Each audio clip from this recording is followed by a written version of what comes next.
Hello friends, ഏവർക്കും വിൻസ്പയറിൻ്റെ SCRT സീരീസിലേക്ക് സ്വാഗതം. നമ്മളിന്ന് 2024 പ്രകാരം റിവൈസ് ചെയ്ത SCRT 5ാം ക്ലാസ്സിലെ 6ാമത്തെ പാഠഭാഗമാണ് പഠിക്കാൻ പോകുന്നത്. ജനങ്ങൾ ജനങ്ങളാൽ എന്നാണ് ഈ പാഠഭാഗത്തിൻ്റെ പേര്. പേര് സൂചിപ്പിക്കുന്നത് പോലെ തന്നെ ജനാധിപത്യം അല്ലേ, ജനാധിപത്യ വ്യവസ്ഥയെക്കുറിച്ചാണ് ഈ ചാപ്റ്റർ ഡിസ്കസ് ചെയ്യുന്നത്. നമ്മുടെ കോൺസ്റ്റിറ്റ്യൂഷൻ, സിവിക്സ് ഒക്കെ ആയിട്ട് ബന്ധപ്പെട്ട് നമ്മൾ പഠിച്ചിരിക്കേണ്ട ഒരു പാഠം കൂടിയാണിത്. ഇവിടെ വികസന ചർച്ച കുട്ടികളിൽ നവ്യാനുഭവം ഉണ്ടാക്കിയെന്നൊരു പത്രക്കുറിപ്പ് അഥവാ പാർലമെൻറ്റിൻ്റെ ഒരു ചെറിയ വേർഷൻ സ്കൂളിൽ വെച്ച് നടത്തിയ ഒരു പിക്ചർ ഇവിടെ കൊടുത്തിട്ടുണ്ട്. അതിൻ്റെ വാർത്തയും കൊടുത്തിട്ടുണ്ട്. അത് കാണിച്ചുകൊണ്ട് കുട്ടികളെ പാർലമെൻറ്റിനെ കുറിച്ച് പഠിപ്പിക്കാൻ വേണ്ടി ശ്രമിക്കുകയാണ്. പഞ്ചായത്തിലെ തിരഞ്ഞെടുപ്പുകൾ കുട്ടികളെ അംഗങ്ങളാക്കി സംഘടിപ്പിച്ച വിദ്യാർത്ഥി സൗഹൃദ പാർലമെൻറ്റ് ശ്രദ്ധേയമായി. നടപ്പാതകൾ പണിയുക, ഓടകൾക്ക് മൂടി നിർമ്മിക്കുക, തെരുവുനായ ശല്യം നിയന്ത്രിക്കുക, വഴിവിളക്കുകൾ സ്ഥാപിക്കുക, മാലിന്യ നിർമ്മാർജ്ജന പദ്ധതികൾ ആവിഷ്കരിക്കുക, പാർക്കുകൾ സ്ഥാപിക്കുക എന്നിങ്ങനെ നിരവധി ആവശ്യങ്ങൾ പാർലമെൻറ്റിൽ ഉന്നയിക്കപ്പെട്ടു. ഒരു പാർലമെൻറ്റ് വിദ്യാർത്ഥി സൗഹൃദ പാർലമെൻറ്റ് നടത്തിയ സമയത്ത് കുട്ടികൾക്ക് അവിടെ നടന്ന ചർച്ചകളിൽ നിന്നും മനസ്സിലാക്കാൻ കഴിഞ്ഞ കാര്യങ്ങളാണ് ഇവിടെ പറഞ്ഞിട്ടുള്ളത്. ഒരു പഞ്ചായത്ത് എന്തൊക്കെ ചെയ്യും എന്നതിൻ്റെ ഒരു ഹിൻ്റാണ് ഇവിടെ കൊടുത്തിട്ടുള്ളത്. പഞ്ചായത്ത് പ്രസിഡന്റ് യോഗം ഉദ്ഘാടനം ചെയ്തു. വിദ്യാർത്ഥി സൗഹൃദ പാർലമെൻറ്റ് മുന്നോട്ട് വെച്ച ആവശ്യങ്ങൾ അടുത്ത ഭരണസമിതി യോഗത്തിൽ ചർച്ച ചെയ്യുമെന്ന് പ്രസിഡന്റ് ഉറപ്പ് നൽകി. ഇവിടെ എന്തൊക്കെ ആവശ്യങ്ങളാണ് ഇവിടെ പറഞ്ഞിട്ടുള്ളത് ചോദിക്കുന്നുണ്ട്. അപ്പോൾ നമ്മളവിടെ പറഞ്ഞതുപോലെ പാർക്കുകൾ സ്ഥാപിക്കുക, മാലിന്യ നിർമ്മാർജ്ജന പദ്ധതി, അങ്ങനെ പഞ്ചായത്തിൻ്റെ കുറേ പദ്ധതികൾ അവിടെ പറഞ്ഞിട്ടുണ്ട് അല്ലേ. നമുക്ക് അതിലേക്ക് ഡീറ്റെയിൽ ആയിട്ട് കടക്കേണ്ടത് ആവശ്യമില്ല. ഞാൻ എപ്പോഴും പറയുന്നത് പോലെ നമുക്ക് വേണ്ടിയുള്ള കാര്യങ്ങൾ നമുക്ക് നോക്കാം. നമ്മുടെ പ്രദേശത്തും ധാരാളം വികസന പ്രവർത്തനങ്ങൾ നടക്കാറുണ്ടല്ലോ. അങ്ങനെയാണെങ്കിൽ ഇത്തരം വികസന പ്രവർത്തനങ്ങൾക്ക് നേതൃത്വം നൽകുന്നത് അല്ലെങ്കിൽ ചർച്ച ചെയ്യുന്നത് ആരാണെന്ന് ഒരു ചോദ്യം ഇവിടെ ചോദിക്കുന്നുണ്ട്. അപ്പോൾ നമ്മുടെ നാട്ടിലെ ഗ്രാമസഭയും വാർഡ് സഭയൊക്കെയാണ് ഇത്തരം ചർച്ചകൾക്ക് നേതൃത്വം നൽകുന്നത്. കുറച്ച് പത്രക്കുറിപ്പുകൾ ഇവിടെ കൊടുക്കുകയാണ്. പഞ്ചായത്ത് ഇടപെട്ടു, കുടിവെള്ളക്ഷാമത്തിന് പരിഹാരമായി. പ്രാഥമിക ആരോഗ്യ കേന്ദ്രത്തിൽ എല്ലാ ദിവസവും ഡോക്ടർമാരുടെ സേവനം ഉറപ്പാക്കും പഞ്ചായത്ത് പ്രസിഡന്റ്. വാർഡ് സഭയിൽ ഉയർന്നു വന്ന നിർദ്ദേശങ്ങൾ മുൻഗണനാക്രമത്തിൽ പരിഗണിക്കുമെന്ന് കൗൺസിലർ ഉറപ്പു നൽകി. സമ്പൂർണ്ണ വൈദ്യുത വൽക്കരണ പ്രഖ്യാപനം ഉടൻ. റോഡരികിലെ മാലിന്യ പ്രശ്നം, CCTV ക്യാമറകൾ ഉടൻ സ്ഥാപിക്കണമെന്ന് ജനങ്ങൾ ആവശ്യപ്പെട്ടു. അപ്പോൾ ഇവിടെ പഞ്ചായത്ത് പ്രസിഡന്റും വാർഡ് കൗൺസിലറും ജനങ്ങളും വിവിധ ആവശ്യങ്ങൾ ഉന്നയിക്കുന്നതും ആ ആവശ്യങ്ങൾക്ക് വേണ്ട നടപടികൾ എടുക്കുന്നതുമൊക്കെയാണ് ഈ ഒരു റിപ്പോർട്ടുകളിൽ പറയുന്നത്. ഒരു പ്രദേശത്തെ ഗ്രാമസഭയിൽ വാർഡ് സഭയിൽ ഉയർന്നു വന്ന പ്രധാന ചർച്ചകളും തീരുമാനങ്ങളുമാണ് മുകളിൽ കൊടുത്തിരിക്കുന്നത്. ഇവിടെ തദ്ദേശ സ്വയംഭരണ സ്ഥാപനങ്ങൾ വഴി ജനങ്ങൾക്ക് ഭരണകാര്യങ്ങളിൽ നേരിട്ട് പങ്കാളിത്തം ലഭിക്കുന്നു. ഇപ്രകാരം ജനങ്ങൾ നേരിട്ടോ അവർ തിരഞ്ഞെടുക്കുന്ന പ്രതിനിധികളോ ഭരണപരമായ കാര്യങ്ങളിൽ തീരുമാനമെടുക്കുന്ന സംവിധാനമാണ് ജനാധിപത്യം. അപ്പോൾ അവിടെ ജനാധിപത്യം എന്നതിൻ്റെ ഡെഫിനിഷൻ പറയാണ്, ജനങ്ങൾ നേരിട്ടോ അല്ലെങ്കിൽ അവർ തിരഞ്ഞെടുക്കുന്ന പ്രതിനിധികളോ ഭരണപരമായ കാര്യങ്ങളിൽ തീരുമാനമെടുക്കുന്ന സംവിധാനമാണ് ജനാധിപത്യം. അപ്പോൾ നമ്മുടെ രാജ്യത്ത് ജനങ്ങൾ നേരിട്ടല്ല, മറിച്ച് നമ്മൾ തിരഞ്ഞെടുത്ത പ്രതിനിധികൾ അല്ലേ, വാർഡ് മെമ്പർ മുതൽ മന്ത്രിമാർ വരെയുള്ള ജനപ്രതിനിധികളാണ് തീരുമാനമെടുക്കുന്നത്. ജനങ്ങൾ തിരഞ്ഞെടുക്കുന്ന പ്രതിനിധികളോ അല്ലെങ്കിൽ ജനങ്ങൾ നേരിട്ടോ കാര്യങ്ങൾ തീരുമാനിക്കുന്ന സംവിധാനമാണ് ജനാധിപത്യം. ഡെഫിനിഷൻ പഠിച്ചു വെക്കുക. ഇനി തദ്ദേശ സ്വയംഭരണ സ്ഥാപനങ്ങളുണ്ട്. ഗ്രാമപ്രദേശത്തിലെ ത്രിതല പഞ്ചായത്ത് സംവിധാനങ്ങളായ ഗ്രാമപഞ്ചായത്ത്, ബ്ലോക്ക് പഞ്ചായത്ത്, ജില്ലാ പഞ്ചായത്ത് തുടങ്ങിയവയും. അപ്പോൾ ഗ്രാമപ്രദേശത്തിലെ ത്രിതല പഞ്ചായത്ത് സംവിധാനമാണ് ഗ്രാമപഞ്ചായത്ത്, അതിന് മുകളിൽ ബ്ലോക്ക്, അതിന് മുകളിൽ ജില്ലാ പഞ്ചായത്ത്. ഇനി നഗരപ്രദേശങ്ങളാണെങ്കിലോ അവിടെ ആദ്യം മുനിസിപ്പാലിറ്റി, അതിൻ്റെ മുകളിൽ കോർപ്പറേഷൻ, മുനിസിപ്പാലിറ്റി, കോർപ്പറേഷൻ. ഇവയാണ് തദ്ദേശ സ്വയംഭരണ സ്ഥാപനങ്ങൾ. അപ്പോൾ തദ്ദേശ സ്വയംഭരണ സ്ഥാപനങ്ങളുടെ പേര് ഗ്രാമത്തിലും നഗരത്തിലും വ്യത്യാസമാണ്, അത് മനസ്സിലാക്കി വെക്കുക. നമ്മൾ ഉൾപ്പെടുന്ന ഗ്രാമത്തിൻ്റെ അല്ലെങ്കിൽ പഞ്ചായത്തിൻ്റെയൊക്കെ പേര് കണ്ടെത്താൻ പറയുന്നുണ്ട്. അത് കുട്ടികളോട് പറഞ്ഞതാണ്, നമ്മൾ തൽക്കാലം അത് ബോധേഡാകേണ്ട ആവശ്യമില്ല. ഇനി ഇവിടെ പ്രശസ്തമായിട്ടുള്ള 2 വാചകങ്ങൾ കൊടുത്തിട്ടുണ്ട്. ഒന്ന് എബ്രഹാം ലിങ്കൻ്റെതാണ്. ജനങ്ങൾ ജനങ്ങൾക്ക് വേണ്ടി ജനങ്ങളാൽ നടത്തപ്പെടുന്ന ജനങ്ങളുടെ ഭരണമാണ് ജനാധിപത്യം. ജനങ്ങൾക്ക് വേണ്ടി ജനങ്ങളാൽ നടത്തപ്പെടുന്ന ജനങ്ങളുടെ ഭരണ സംവിധാനമാണ് അല്ലെങ്കിൽ ഭരണമാണ് ജനാധിപത്യം. ഓക്കെ അല്ലേ? നമ്മൾ പറയാറില്ലേ to the people, by the people, for the people എന്നൊക്കെ പറയാറില്ലേ? അതിൻ്റെ മലയാളം തന്നെയാണ് ഇവിടെ കൊടുത്തിട്ടുള്ളത്.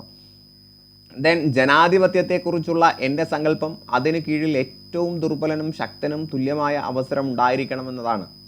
മഹാത്മാഗാന്ധിജി ഇത് പല പാഠപുസ്തകത്തിൽ റിപ്പീറ്റ് ചെയ്ത് വന്നൊരു കോട്ടാണ്. ജനാധിപത്യം എന്ന് പറയുമ്പോൾ നമ്മുടെ രാജ്യത്തെ ഏറ്റവും ബലഹീനരായ ആളുകൾക്ക് പോലും അതിൻ്റെ ഒരു ബെനിഫിറ്റ് കിട്ടിയിരിക്കണം എന്നാണ്. ദെൻ ജനാധിപത്യം വേരുകൾ തേടി. അപ്പോൾ ജനാധിപത്യത്തിൻ്റെ തുടക്കം എവിടെ നിന്നാണെന്നുള്ള ചർച്ചയാണ്. ഇവിടെ ഒരു മാപ്പ് കൊടുത്തിട്ടുണ്ട്.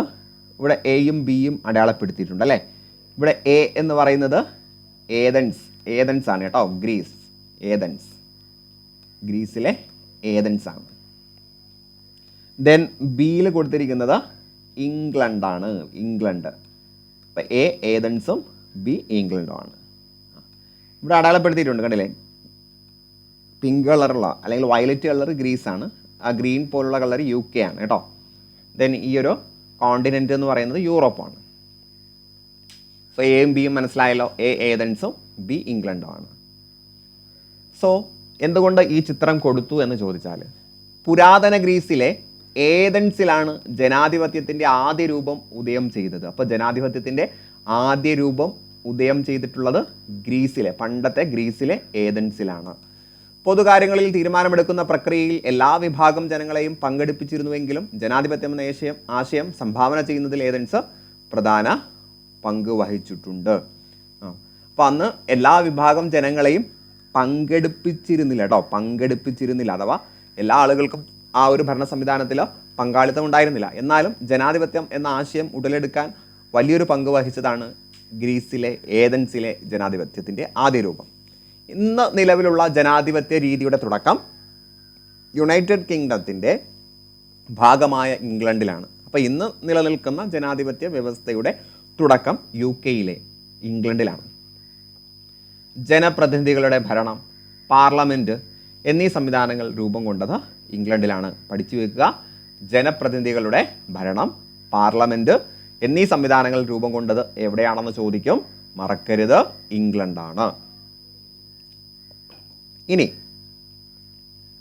ഗ്രീസ്, ഇംഗ്ലണ്ട് എന്നീ രാജ്യങ്ങളെക്കുറിച്ച് നമ്മൾ എന്ത് ചെയ്യുക? കൂടുതൽ മനസ്സിലാക്കണം എന്ന് കുട്ടികളോട് ഏൽപ്പിക്കുന്നുണ്ട്. സോ ഒരു ചെറിയ വിവരം ഇവിടെ പറഞ്ഞിട്ടുണ്ട്. നമുക്കത് തൽക്കാലം നോക്കാം. പുരാതന ഗ്രീക്ക് ചരിത്രകാരനായ ഹെറോഡോട്ടസ് ആണ് ഡെമോക്രസി എന്ന പദം ആദ്യമായി ഉപയോഗിച്ചത്. അപ്പോൾ ഡെമോക്രസി എന്ന പദം ആദ്യമായിട്ട് ഉപയോഗിച്ചത് ഗ്രീക്ക് ചരിത്രകാരനായ ഹെറോഡോട്ടസ് ആണ്. ഡെമോസ് എന്ന് പറഞ്ഞാൽ ജനങ്ങളെന്നും ക്രാറ്റോസ് എന്ന് പറഞ്ഞാൽ അധികാരം, അഥവാ ജനങ്ങളുടെ അധികാരം എന്നാണ് ഇതിൻ്റെ പൂർണ്ണ അർത്ഥം. ജനങ്ങളുടെ അധികാരം പഠിച്ചു വെക്കുക. ഇവിടെ അദ്ദേഹത്തിൻ്റെ ചിത്രം കൊടുത്തിട്ടുണ്ട്. ഹെറോഡോട്ടസിൻ്റെ ഒരു ചിത്രവും കൊടുത്തിട്ടുണ്ട്. ഇനി ജനാധിപത്യം 2 തരത്തിലുണ്ട് അല്ലേ? നമ്മുടെ നാട്ടിൽ ഗ്രാമസഭ അല്ലെങ്കിൽ വാർഡ് സഭ വിളിച്ചു കൂട്ടുന്നത് നിങ്ങൾ കണ്ടിട്ടുണ്ടോ എന്ന് ചോദിക്കാൻ. നിങ്ങൾ കണ്ടിട്ടുണ്ടോ? ആരൊക്കെയാണ് ഗ്രാമസഭയിൽ പങ്കെടുക്കുന്നത്? ഒരു ഗ്രാമപഞ്ചായത്തിലെ ഓരോ വാർഡിലെയും വോട്ടർ പട്ടികയിലുള്ള മുഴുവൻ ആളുകൾക്കും ഗ്രാമസഭയിൽ പങ്കെടുക്കാൻ കഴിയും അല്ലേ? അപ്പോൾ ഗ്രാമസഭയുടെ പ്രത്യേകത അതാണ്. നമുക്കെല്ലാവർക്കും നമ്മുടെ നാട്ടിലെ ഗ്രാമസഭകളിൽ പങ്കെടുക്കാൻ കഴിയും. ഇനി ഒരു പ്രദേശത്തിൻ്റെ ഭരണ വികസന പ്രക്രിയയിൽ എല്ലാ ജനങ്ങൾക്കും പങ്കാളികൾ ആകാനും തീരുമാനങ്ങൾ എടുക്കാനും അവസരം ലഭിക്കുന്ന വേദികളാണ് ഗ്രാമസഭകൾ. അപ്പോൾ ഗ്രാമസഭകളിൽ എല്ലാ ജനങ്ങൾക്കും, ആ നാട്ടിലെ എല്ലാ ജനങ്ങൾക്കും പങ്കെടുക്കാൻ കഴിയും. ഇനി ഒരു ഗ്രാമപഞ്ചായത്തിലെ ഓരോ വാർഡിലെയും വോട്ടർ പട്ടികയിൽ പേര് ചേർക്കപ്പെട്ട മുഴുവൻ ജനങ്ങളും ഗ്രാമസഭയിൽ അംഗമാണ്. അപ്പോൾ ഗ്രാമസഭയിൽ അംഗം ആരാണെന്ന് ചോദിച്ചാൽ ആ ഗ്രാമപഞ്ചായത്തിലെ ഓരോ വാർഡിലെയും വോട്ടർ പട്ടികയിൽ പേര് ചേർക്കപ്പെട്ട മുഴുവൻ ജനങ്ങളും ഗ്രാമസഭയിലെ അംഗങ്ങളാണ് എന്ന് മനസ്സിലാക്കുക. അപ്പോൾ ഗ്രാമസഭ എന്നുള്ള സ്ഥാനത്ത് ഗ്രാമപഞ്ചായത്തിൽ ഗ്രാമസഭയാണ് എങ്കിൽ നഗരങ്ങളിൽ ഇതെന്താകും? വാർഡ് സഭയാകും കേട്ടോ. വാർഡ് പേര് മാറ്റേ ഉള്ളൂ. ആ സിസ്റ്റമൊക്കെ ഏകദേശം സെയിം ആണ്. അപ്പോൾ ഇവിടെ ഒരു ഗ്രാമസഭ കൂടുന്ന ഒരു പിക്ചർ തന്നിട്ടുണ്ട്. ഗ്രാമസഭയിൽ കുറേ ആളുകൾ കൂടി ചെന്ന് അവരുടെ ആവശ്യങ്ങൾ ഉന്നയിക്കുകയാണ്. ഞങ്ങളുടെ കവലയിൽ വഴിവിളക്ക് സ്ഥാപിക്കണം, പച്ചക്കറി കൃഷിക്ക് വിത്തും വളവും അനുവദിക്കണം, കുടിവെള്ളത്തിന് പരിഹാരം കാണണം. അപ്പോൾ ഇതൊക്കെ നേരിട്ട് പറയാൻ കഴിയും. ഗ്രാമസഭയിൽ ജനങ്ങൾക്ക് നേരിട്ട് ഭരണകാര്യങ്ങളിൽ അഭിപ്രായം രേഖപ്പെടുത്താനും തീരുമാനമെടുക്കുന്ന പ്രക്രിയയിൽ പങ്കാളിയാകാനും കഴിയും. അപ്പോൾ ഗ്രാമസഭയിൽ നേരിട്ട് ജനങ്ങൾക്ക് പങ്കാളികളാകാൻ കഴിയും എന്നാണ് ഇതുവരെ പറഞ്ഞു വരുന്നത്. സോ ജനാധിപത്യം രണ്ട് രീതിയിലുണ്ട്. അതിലൊന്ന് പങ്കാളിത്ത ജനാധിപത്യം, മറ്റൊരു രീതിയിൽ പറഞ്ഞാൽ പ്രത്യക്ഷ ജനാധിപത്യം. എന്താണ് പങ്കാളിത്ത ജനാധിപത്യം അല്ലെങ്കിൽ പ്രത്യക്ഷ ജനാധിപത്യം? ജനങ്ങൾക്ക് നേരിട്ട് ഭരണകാര്യങ്ങളിൽ പങ്കാളികളാകുന്ന ഭരണ വ്യവസ്ഥയാണ് പങ്കാളിത്ത ജനാധിപത്യം അല്ലെങ്കിൽ പ്രത്യക്ഷ ജനാധിപത്യം. താരതമ്യേന ജനസംഖ്യയും ഭൂവിസ്തൃതിയും കുറഞ്ഞ പ്രദേശങ്ങളിലാണ് പ്രത്യക്ഷ ജനാധിപത്യം സാധ്യമാകുന്നത്. അപ്പോൾ ഗ്രാമപ്രദേശമൊക്കെ ചെറിയ ഒരു ഏരിയ ആയതുകൊണ്ട് അവിടെ എല്ലാ ആളുകളെയും ഉൾക്കൊള്ളിക്കാൻ കഴിയും. അപ്പോൾ പങ്കാളിത്ത ജനാധിപത്യത്തിൽ ജനങ്ങൾക്ക് നേരിട്ട് ഇടപെടാനും ചർച്ചകളിൽ പങ്കെടുക്കാനും കഴിയും. അംഗബലം കുറവാണെങ്കിലേ അതൊക്കെ സാധ്യമാവുകയുള്ളൂ. ഇനി നമുക്ക് നേരെ നിയമസഭയിലേക്ക് വരാം. ഇതൊരു നിയമസഭയുടെ ചിത്രമാണ്. സഭാ ചാനലൊക്കെ നിങ്ങൾ കണ്ടിട്ടുണ്ടെങ്കിൽ ഇത്തരം ഡിസ്കഷൻസൊക്കെ നിങ്ങൾക്ക് ലൈവായിട്ടൊക്കെ കാണാൻ പറ്റും കേട്ടോ, നിയമസഭയിലെ ചർച്ചകളൊക്കെ. അപ്പോൾ എൻ്റെ നിയമസഭാ മണ്ഡലത്തിൻ്റെ എല്ലാ പഞ്ചായത്തിലും തൊഴിൽ പരിശീലന കേന്ദ്രങ്ങൾ സ്ഥാപിക്കണം ഇവിടെ ഒരാൾ പറയുകയാണ്. അപ്പോൾ അവിടെ ജനങ്ങൾക്ക് വേണ്ടി ഒരു ജനപ്രതിനിധിയാണ് സംസാരിക്കുന്നത്. അദ്ദേഹത്തിൻ്റെ മണ്ഡലത്തിലെ എല്ലാ ജനങ്ങൾക്കും വേണ്ടി ആ ഒരു ജനപ്രതിനിധിയാണ് അവിടെ സംസാരിക്കുന്നത്. മനസ്സിലായോ? അപ്പോൾ നിയമസഭയിൽ നമുക്ക് വേണ്ടി സംസാരിക്കുന്നത് നിയമസഭാ പ്രതിനിധി അഥവാ MLA ആണ്. നിയമസഭയിൽ അതാത് മണ്ഡലത്തിലെ ജനങ്ങൾക്ക് വേണ്ടി സംസാരിക്കുന്നത് MLA, member of legislative assembly. അപ്പോൾ നമ്മുടെ നിയമസഭാ മണ്ഡലം ഏത്, MLA ആരെന്നൊക്കെ ഒന്ന് ഓർത്ത് നോക്കൂ. അതൊക്കെ നിങ്ങൾക്ക് അറിയുന്ന കാര്യമാണ്. ഇനി നമുക്ക് നിയമസഭയുടെ പിക്ചർ കാണാം. വളരെ ഇമ്പോർട്ടൻ്റ് ആയിട്ടുള്ള ഫാക്റ്റുകളാണ് പറയുന്നത്. കേരള സംസ്ഥാനത്തിൻ്റെ നിയമസഭ എന്ന് പറയുന്നത് നിയമനിർമ്മാണ സഭയാണ് അല്ലേ. നമ്മുടെ കേരളത്തിൻ്റെ നിയമനിർമ്മാണ സഭയാണ് നിയമസഭ. എവിടെ സ്ഥിതി ചെയ്യുന്നു? എല്ലാവർക്കും അറിയാം, തിരുവനന്തപുരത്താണ് നിയമസഭയുടെ ആസ്ഥാനം. ഈ പിക്ചർ കണ്ടിട്ടില്ലേ? 1888 സ്ഥാപിച്ച തിരുവിതാംകൂർ ലെജിസ്ലേറ്റീവ് കൗൺസിൽ, 1904 സ്ഥാപിതമായ ശ്രീമൂലം പ്രജാസഭ, 1949 തിരുക്കൊച്ചി നിയമനിർമ്മാണ സഭ എന്നിവ കേരള നിയമസഭയുടെ വഴികാട്ടികളാണ്. നവോത്ഥാനം പഠിക്കുന്ന സമയത്ത് നിങ്ങൾ ഈ പേരുകളെല്ലാം കേട്ടിട്ടുണ്ടാവും. അപ്പോൾ തിരുവിതാംകൂർ ലെജിസ്ലേറ്റീവ് കൗൺസിൽ ആയാലും ശ്രീമൂലം പ്രജാസഭയായാലും തിരുക്കൊച്ചി നിയമനിർമ്മാണ സഭയായാലും ഇവയെല്ലാം നിയമസഭയുടെ വഴികാട്ടികളായിരുന്നു. ഇനി കേരള നിയമസഭയിൽ ആദ്യ സമ്മേളനം നടന്നത് 1957 ഏപ്രിൽ 27. 57 ഓക്കെ അല്ലേ? 57 ഏപ്രിൽ 57 ഇങ്ങനെ പഠിക്കുക. 57 ഏപ്രിൽ 27. ഇനി എല്ലാ വർഷവും ഏപ്രിൽ 27 നിയമസഭാ ദിനമായി ആചരിക്കുന്നു. ഓർത്ത് വെക്കുക, ആദ്യത്തെ നിയമസഭ കൂടിയ അതേ ഡേറ്റ് തന്നെയാണ് നമ്മൾ നിയമസഭാ ദിനമായിട്ട് ആചരിക്കുന്നത്. ഇനി ഗ്രാമസഭകളിൽ ജനങ്ങൾ നേരിട്ട് പങ്കാളികളാകുമ്പോൾ നിയമസഭയിൽ നമ്മുടെ പ്രതിനിധികളാണ് നമുക്ക് വേണ്ടി സംസാരിക്കുന്നത്. സോ അവിടെ നമുക്ക് നോക്കാം, അവിടെ നടക്കുന്നത് പരോക്ഷ ജനാധിപത്യമാണ്. പരോക്ഷ ജനാധിപത്യം. അപ്പോൾ ജനാധിപത്യം രണ്ട് തരത്തിലുണ്ട്: പ്രത്യക്ഷ ജനാധിപത്യം, പരോക്ഷ ജനാധിപത്യം. ജനങ്ങൾ തിരഞ്ഞെടുക്കുന്ന പ്രതിനിധികൾ ജനങ്ങൾക്ക് വേണ്ടി ഭരണം നടത്തുന്ന ജനാധിപത്യ രീതിയാണ് പരോക്ഷ ജനാധിപത്യം. അപ്പോൾ ജനങ്ങൾക്ക് വേണ്ടി സംസാരിക്കുന്നത് അവർ തിരഞ്ഞെടുക്കുന്ന പ്രതിനിധികളാണ്. അതിനെ പരോക്ഷ ജനാധിപത്യം അല്ലെങ്കിൽ പ്രാതിനിധ്യ ജനാധിപത്യം എന്ന് പറയുന്നു. ഇന്ത്യയെ പോലെ ജനസംഖ്യയും ഭൂവിസ്തൃതിയും കൂടിയ രാജ്യങ്ങളിൽ പ്രാതിനിധ്യ ജനാധിപത്യമാണ് പ്രായോഗികമായിട്ടുള്ളത്. അപ്പോൾ ഇന്ത്യയിലെ ജനസംഖ്യയും മറ്റും നമുക്കറിയാം. സോ ഇവിടെ നമുക്ക് രാജ്യം ഒട്ടാകെ എന്ത് ചെയ്യാൻ കഴിയില്ല, പ്രത്യക്ഷ ജനാധിപത്യം നടപ്പിലാക്കാൻ കഴിയില്ല. സോ പ്രത്യക്ഷ ജനാധിപത്യവും പരോക്ഷ ജനാധിപത്യവും തമ്മിലുള്ള വ്യത്യാസം നമുക്ക് നോക്കാം. ഇവിടെ 2 പോയിന്റുകൾ തന്നിട്ടുണ്ട്. അഡീഷണൽ ആയിട്ടുള്ള കാര്യങ്ങൾ ഞാൻ എന്ത് ചെയ്യാം, ഞാൻ ജസ്റ്റ് ഒന്ന് പറയാം, നിങ്ങൾ നോട്ട് ചെയ്യാം. ഒന്ന്, ജനസംഖ്യ കുറഞ്ഞ രാജ്യങ്ങളിലെ പ്രത്യക്ഷ ജനാധിപത്യം സാധ്യമാവുകയുള്ളൂ. പരോക്ഷ ജനാധിപത്യം ജനസംഖ്യ കൂടിയ രാജ്യങ്ങളിൽ നിലനിൽക്കുന്നു. ഇനി അടുത്തത്, പ്രത്യക്ഷ ജനാധിപത്യമാകുമ്പോൾ ഗവൺമെൻറ്റുകളുടെ എല്ലാ നിയമങ്ങളും നയങ്ങളും ഒരു ഇടനിലക്കാരനുമില്ലാതെ ജനങ്ങൾ തന്നെ നിർണ്ണയിക്കുന്നു. ഇപ്പോൾ ഗവൺമെൻറ്റിൻ്റെ നിയമങ്ങൾ, നയങ്ങൾ ഇതെല്ലാം ജനങ്ങൾക്ക് നിർണ്ണയിക്കാൻ അവകാശമുണ്ട്. അഭിപ്രായങ്ങൾ കേൾക്കാനും അഭിപ്രായം പറയാനും ജനങ്ങൾക്ക് കഴിയും. ഇനി ഇതിൻ്റെ നേരെ ഓപ്പോസിറ്റ് എടുത്താൽ മതി. പരോക്ഷത്തിൽ അത് കഴിയില്ല. നിയമങ്ങളും നയങ്ങളും മറ്റു സർക്കാർ കാര്യങ്ങളും തീരുമാനിക്കുന്നതിൽ പൗരർ നേരിട്ടല്ല ഇടപെടുന്നത്, പ്രതിനിധികളാണ് ഇടപെടുന്നത്. ഇനി പ്രത്യക്ഷ ജനാധിപത്യം കൂടുതൽ സുതാര്യമാണ് അല്ലേ, കൂടുതൽ സുതാര്യമാണ്. കാരണം എന്താ സുതാര്യമാകാൻ കാരണം? ജനങ്ങൾ നേരിട്ട് കേൾക്കുന്നുണ്ടല്ലോ, ജനങ്ങൾക്ക് നേരിട്ട് അവരുടെ ആവശ്യങ്ങൾ പറയാം, അതുകൊണ്ട് സുതാര്യമാണ്. എന്നാൽ പരോക്ഷമാകുമ്പോഴോ നിയമങ്ങളും നയങ്ങളും രൂപീകരിക്കുന്നതിന് ജനങ്ങൾ പ്രതിനിധികളെ തിരഞ്ഞെടുക്കുന്നു. അപ്പോൾ പ്രതിനിധികൾ എന്തൊക്കെ പറഞ്ഞു, എങ്ങനെ പറയുന്നു എന്നുള്ളതെല്ലാം കംപ്ലീറ്റ് ജനങ്ങളുടെ കയ്യിലല്ല. ഇനി അടുത്തതാണ് ഭൂവിസ്തൃതി. നേരത്തെ നമ്മൾ പറഞ്ഞു ജനസംഖ്യ കുറഞ്ഞ രാജ്യങ്ങളിൽ സാധ്യമാകുന്നു എന്നതുപോലെ തന്നെ ഭൂവിസ്തൃതി കുറഞ്ഞ രാജ്യങ്ങളിലും എന്ത് സാധ്യമാകും? പ്രത്യക്ഷ ജനാധിപത്യം സാധ്യമാകും. പരോക്ഷമാണെങ്കിലോ ഭൂവിസ്തൃതി കൂടിയ രാജ്യങ്ങളിൽ നമുക്ക് പ്രായോഗികമാകുന്നത് പരോക്ഷ ജനാധിപത്യം. സോ ഇത്രയും കാര്യങ്ങൾ ജസ്റ്റ് ഒന്ന് നോട്ട് ചെയ്യാം. ഇനി ഇവിടെ കുറച്ച് ചോദ്യങ്ങൾ തന്നിട്ടുണ്ട് അല്ലേ. കൂടുതൽ രാജ്യങ്ങൾ കണ്ടെത്താം. ലോകത്തിലെ ഏറ്റവും വലിയ ജനാധിപത്യ രാജ്യം ഇന്ത്യയാണ്.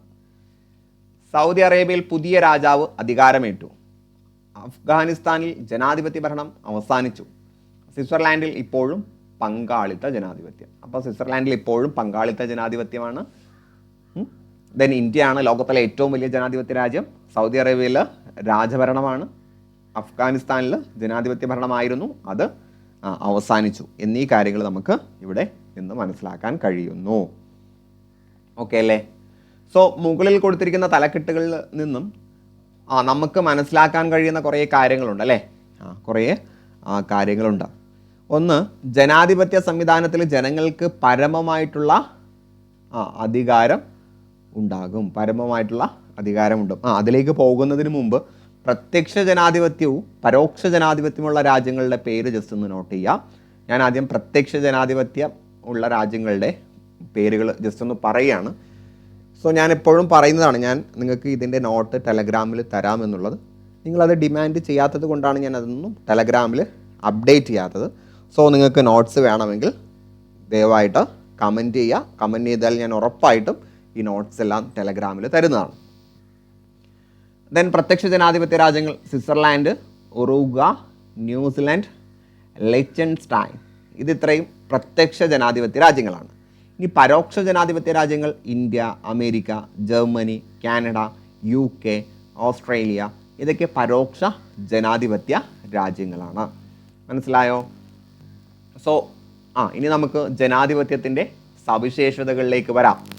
ജനാധിപത്യ സംവിധാനത്തിൽ ജനങ്ങൾക്കാണ് പരമമായിട്ടുള്ള അധികാരം. പരമാധികാരം ജനങ്ങൾക്കാണ് അല്ലെ. ജനങ്ങളുടെ ക്ഷേമത്തിന് വേണ്ടിയാണ് ഭരണം നടക്കേണ്ടത്.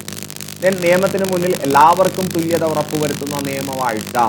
നിയമത്തിന് മുന്നിൽ എല്ലാവരും തുല്യരായിരിക്കും അല്ലേ. അവിടെ ഒന്നിൻ്റെയും വ്യത്യാസം ഉണ്ടാവില്ല.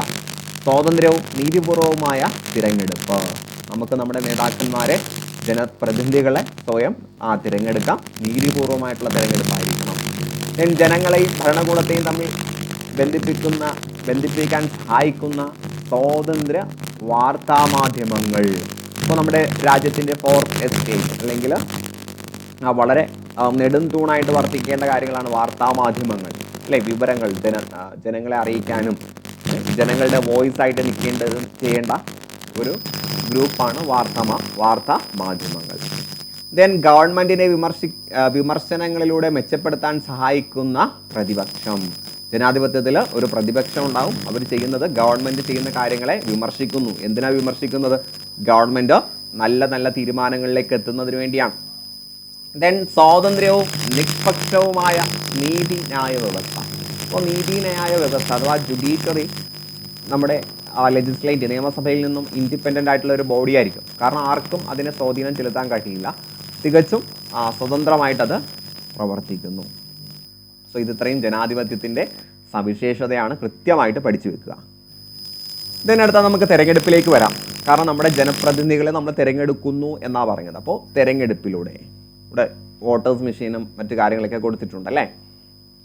തിരഞ്ഞെടുപ്പുമായിട്ട് ബന്ധപ്പെട്ട കുറച്ച് ചിത്രങ്ങളാണ് ഇവിടെ കൊടുത്തിട്ടുള്ളത്.